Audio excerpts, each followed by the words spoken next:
Hi friends, అందరికీ నమస్కారం. 'Korean Kanakaraju' అనే మూవీ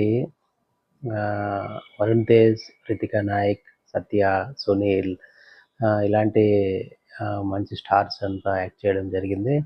అలాగే డైరెక్షన్ మెర్లపాక గాంధీ గారు చేయడం జరిగింది. ఈ సినిమా విడుదలైన 3 రోజులకే బ్రేక్ ఈవెన్ సాధించడం, తర్వాత లాభాల బాట పట్టించడం అనేది వరుణ్ తేజ్ అభిమానులకు గానీ, అటు మెగా అభిమానులకు గానీ చాలా సంతోషించదగ్గ విషయము. సినిమా పరంగా చూస్తే నేను గూడా చూసా ఈ సినిమా. ఇందులో కామెడీ, యాక్షన్, సాంగ్స్ బాగున్నాయి, బ్యాక్‌గ్రౌండ్ మ్యూజిక్ బావుంది. అంతా మంచిగుంది. సెట్ అయింది బాగా. వరుణ్ తేజ్ గారి గత మూవీల పరంగా చూసుకుంటే ఇది చాలా బెస్ట్. అన్ని రకాలుగా మంచి కేర్ తీసుకున్నారు. ఈ సినిమాలో యాక్షన్ సీన్స్ అయితే ఒక రకంగా ఒక ఇంకో ఓజీని కల్పించాయి. సత్య, మురళీధర్ గౌడ్ గారి కామెడీ అయితే ఔట్‌స్టాండింగ్ కామెడీ. థియేటర్‌లో అయితే చాలామంది ఎంజాయ్ చేశారు. పగలబడి నవ్వారు. ఈవెన్ మాల్స్‌లో మన మల్టీప్లెక్స్‌లో గూడా థియేటర్లు పగలబడి నవ్వడం చాలా రోజుల తర్వాత విన్నా. జనరల్‌గా మల్టీప్లెక్స్‌లో ప్రేక్షకులేంటంటే చాలా సైలెంట్‌గా సినిమా చూస్తా ఉంటారు. కానీ ఈ సినిమాకి మాత్రం అక్కడ గూడా పగలబడి నవ్వడం జరిగింది. వరుణ్ తేజ్ గారి స్టైలిష్ లుక్కు, ఇంకా యాక్షన్ అంతా చాలా మంచిగా సెట్ అయింది. ఎందుకంటే వరుణ్ తేజ్ మంచి హైట్ పర్సన్ కాబట్టి తనకి ఒక మంచి మూవీ పడితే డెఫినిట్‌గా ఒక పెద్ద స్టార్ అవుతాడు అనడానికి ఇదే నిదర్శనం అనమాట. ఎందుకంటే చాలామంది అంటా ఉంటారు వరుణ్ తేజ్ గారి కటౌట్‌కి సంబంధించినంత మంచి మూవీస్ రావట్లేదు. తనేదో ఎక్స్‌పెరిమెంట్‌లు ఎక్కువ చేస్తా ఉంటాడు అని అనుకుంటా ఉంటారు. కానీ ఈ సినిమాతో ఆయనకి కటౌట్‌కి తగ్గ మంచి సినిమా వచ్చింది. డెఫినిట్‌గా ఈ సినిమా తర్వాత తన మార్కెట్ గాని, తన రేంజ్ గాని డెఫినిట్‌గా పెరుగుతుంది.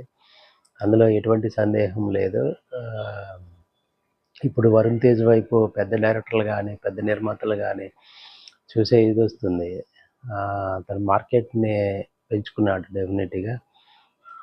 ఇంతవరకు అన్ని చిన్న సినిమాలు, చిన్న బడ్జెట్ మూవీసే తీసేవాళ్ళు. కానీ ఇక నుంచి ఆ పరిస్థితి మారుతుంది డెఫినిట్‌గా. ఇక సినిమా పరంగా వస్తే, కథ పరంగా వస్తే ఆహ్, ఎవరు మన వరుణ్ తేజ్ పెనుకొండ ఊర్లో ఉండే ఒక చెక్క భజన చేసుకునే ఒక దాన్నేమంటారు కళాకారుడనమాట. ఆయనలోకి అనుకోకుండా కొరియన్ దెయ్యం ఎంటర్ అవుతుంది. అప్పటి నుంచి వింత వింతగా ప్రవర్తిస్తుంటాడు. ఆ తర్వాత కొరియా ఎళ్తాడు. ఆ దెయ్యాన్ని వదిలించుకోవడానికి. అక్కడికెళ్ళిన తర్వాత పరిస్థితులు ఏంటి అనేది చాలా బాగా చూపించారు. అది చాలా సింక్ అయింది గూడా. కనెక్ట్ అయింది. వరుణ్ లుక్ గాని, స్టైలిష్ గాని అన్నీ డిఫరెంట్ రోల్స్‌లో 2 రోల్స్‌లో చేశాడు. 2 రోల్స్‌లో గూడా డిఫరెంట్ చూపించాడు. ఒక రోల్‌కి సంబంధం లేకుండా చేశాడు. చాలా బాగా దాని మీద వర్కౌట్ చేశాడు మా అరుణ్ తేజ్ అయితే.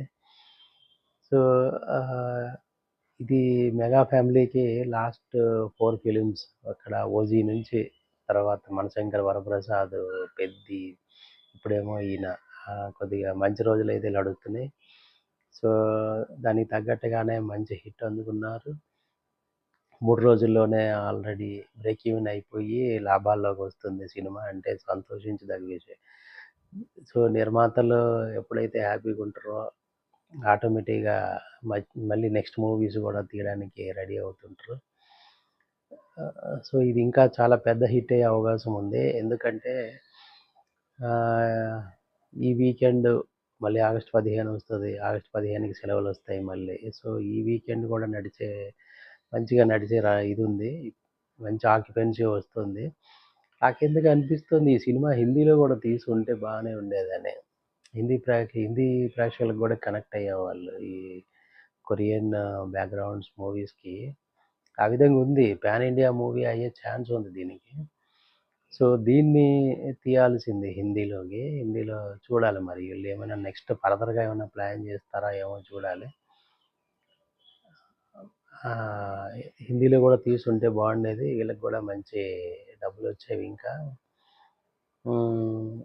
అది. సినిమా అయితే చూడాలి. ఇంకెంత పెద్ద హిట్ అవుతుందో, ఎన్ని రోజులు ఆడుతుంది, ఇంకా ఎంత కలెక్షన్ చేస్తుందనేది జూడాలి. 3 రోజులకైతే 38,00,00,000 వరకు దగ్గర దగ్గర వచ్చిందని మేకర్స్ అనౌన్స్ జేయడం జరిగింది. సో, ఆల్రెడీ బ్రేక్ ఈవెన్ అయిపోయింది గాబట్టి, ఇక ఎన్ని రోజులు నడిస్తే అన్ని రోజులు లాభమే వాళ్ళకి. చూడాలి ఇంకా లాస్ట్ రన్ అయ్యేసరికి ఎంత కలెక్ట్ జేస్తుంది, ఏంటి అనేది ఆసక్తికరంగా మారింది.